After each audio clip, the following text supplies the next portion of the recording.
Bonsoir à tous. L'invité de l'entretien du jour est malien. Il est membre fondateur du Front Nouveau Citoyen, une association qui se considère comme un laboratoire d'idées dont l'objectif est de lutter pour l'intérêt supérieur du Mali. Aboubacar Dembélé, bonsoir. Bonsoir et merci pour l'invitation. Merci d'avoir accepté aussi notre invitation. Peut-être qu'avant de rentrer dans le vif du sujet, on devrait représenter votre association à nos téléspectateurs. C'est quoi le FNC ? Alors, le FNC est une association qui se veut laboratoire d'analyse des pratiques politiques et sociales au Mali et des actions qui portent cette pratique-là. À l'origine, le FNC a été créé pour s'opposer à la révision constitutionnelle que l'ancien président malien Amadou Toumani Touré voulait imposer au peuple malien. Et entre-temps, le coup d'État du 22 mars est passé par là. Donc, de fait, on n'a plus parlé de révision constitutionnelle puisque le coup d'État a emporté aussi bien l'idée de l'ATT et la révision constitutionnelle.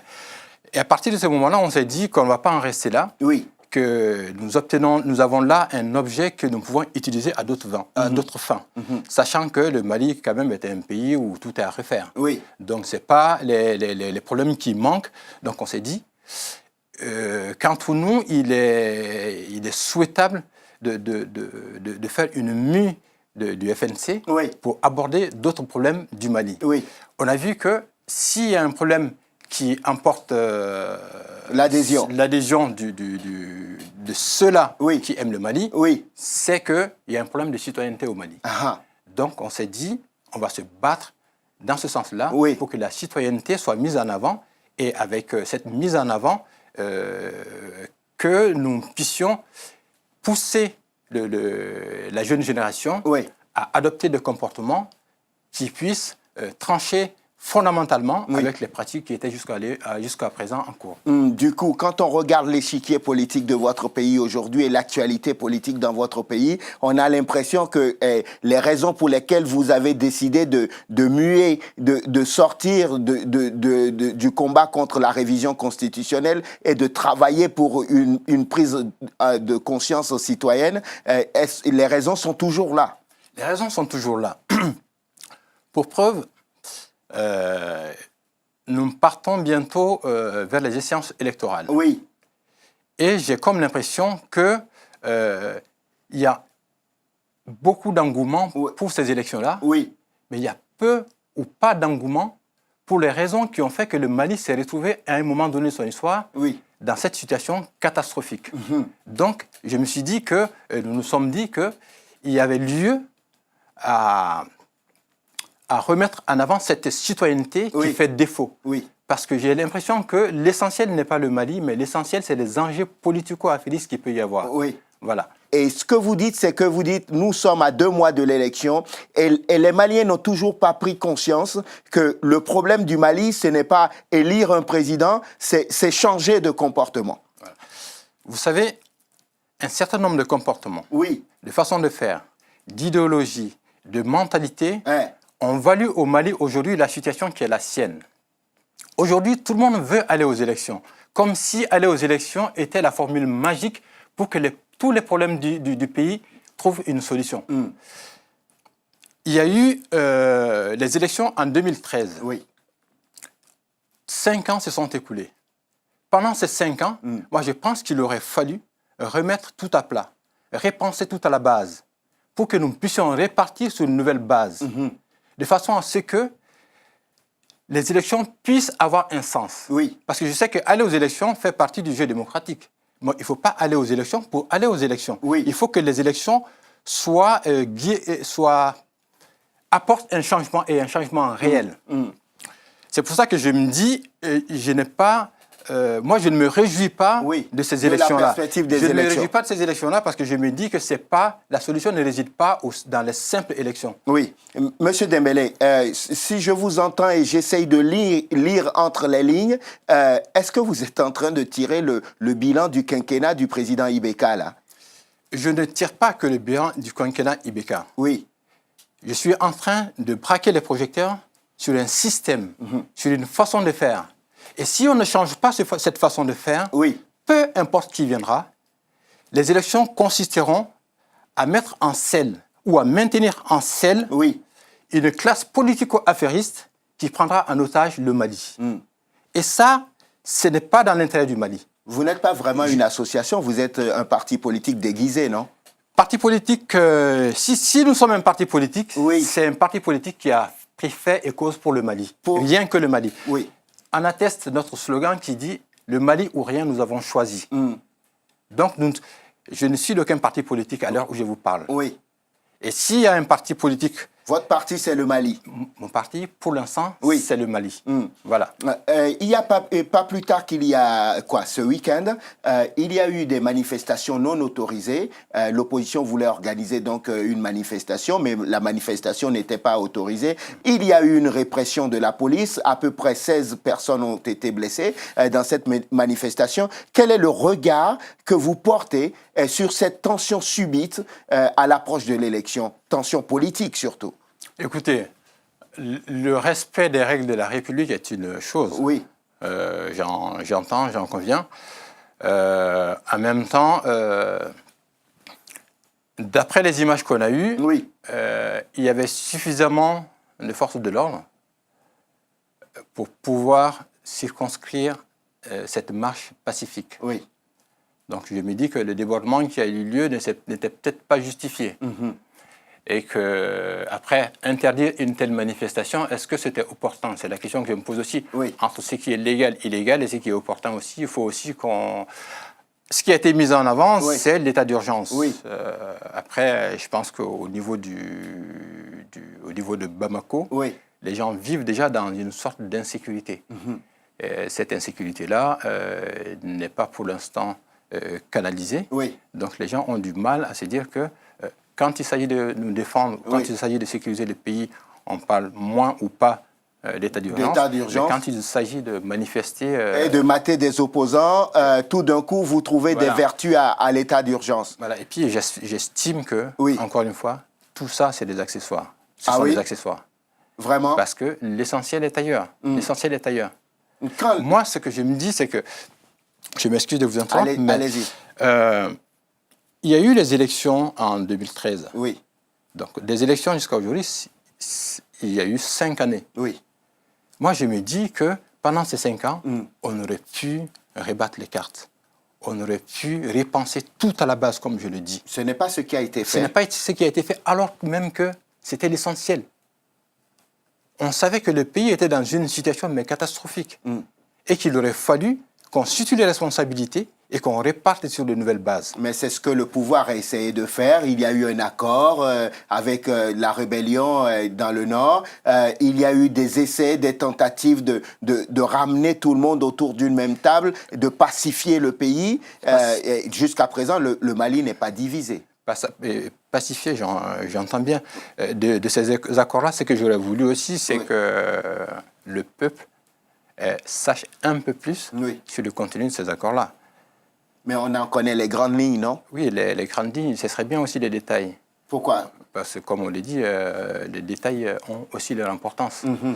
Parce que signer un tel accord, alors que vous descendez dans la rue aujourd'hui à Bamako, vous posez la question à une personne lambda, des questions sur le contenu de cet accord. Et je pense que personne ne connaît véritablement ce que contient. 4 personnes sur 5, sinon 5 personnes sur 5, ne sauront pas vous dire le contenu de cet accord-là. Alors que c'est un accord qui a été signé au nom du peuple.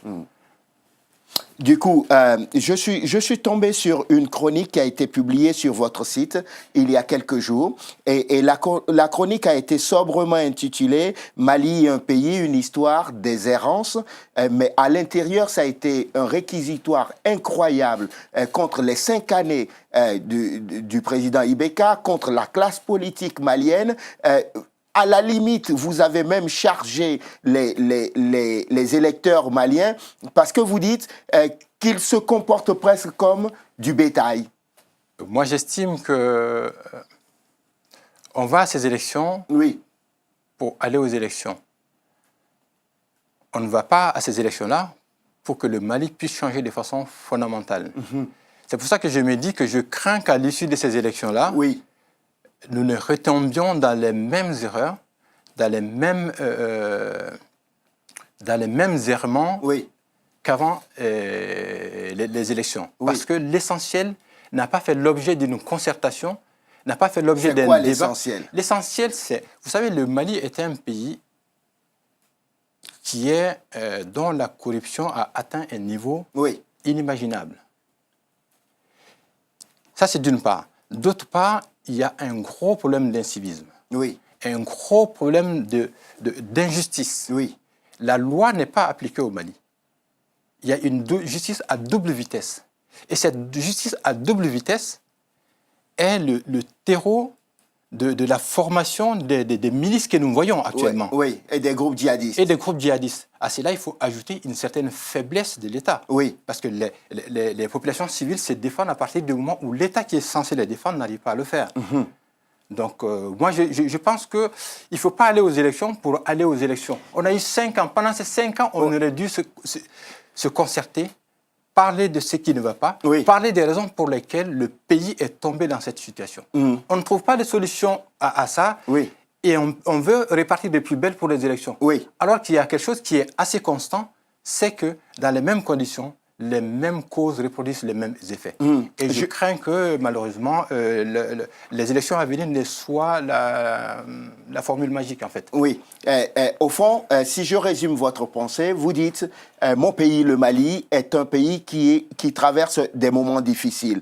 Nous connaissons les causes de ces moments difficiles que nous traversons. Il aurait fallu trouver une solution. En 2013, lorsque nous avons élu un président, Ibrahim Boubacar Keïta, il aurait fallu qu'à ce moment-là, que le nouveau président puisse tout remettre à plat et lutter contre la corruption, rétablir un certain nombre de choses, la justice, etc., pour que l'état de droit, pour que le pays puisse repartir de l'avant.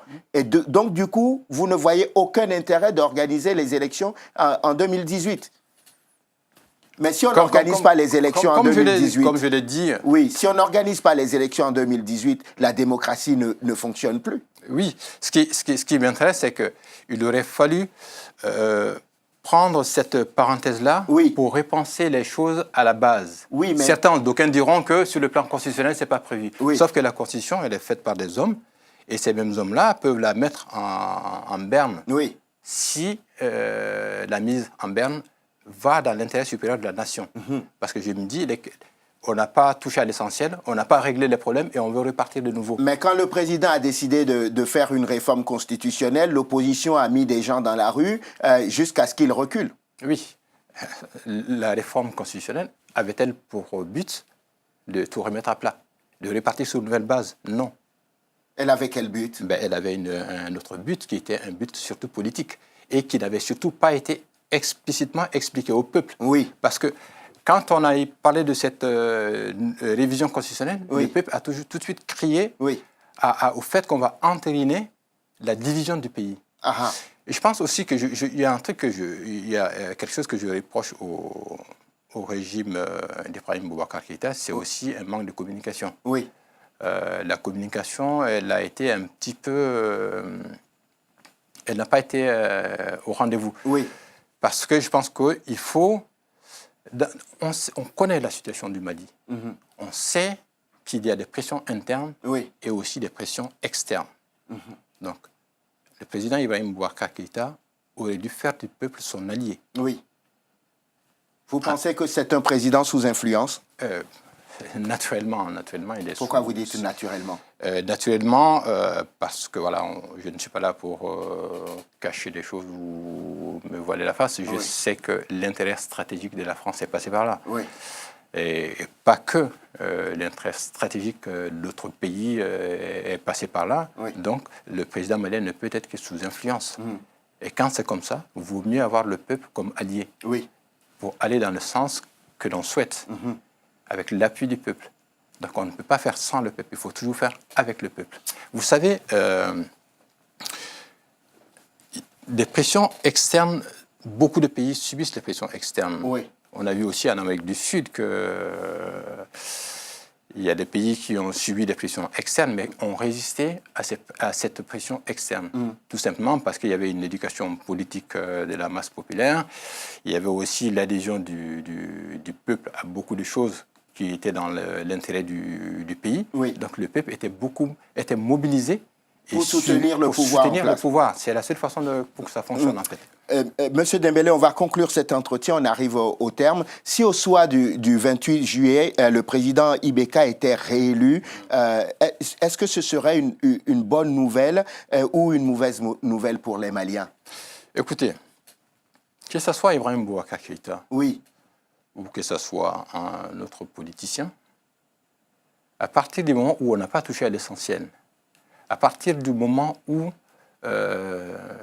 les Maliens n'ont pas mis sur la table les problèmes qui ont valu à ces pays sa descente en enfer, oui, pour trouver des solutions, je me dis, quelle que soit la personne qui va être élue, cette élection va consister à mettre en scène une classe politico-affairiste qui prendra en otage le Mali.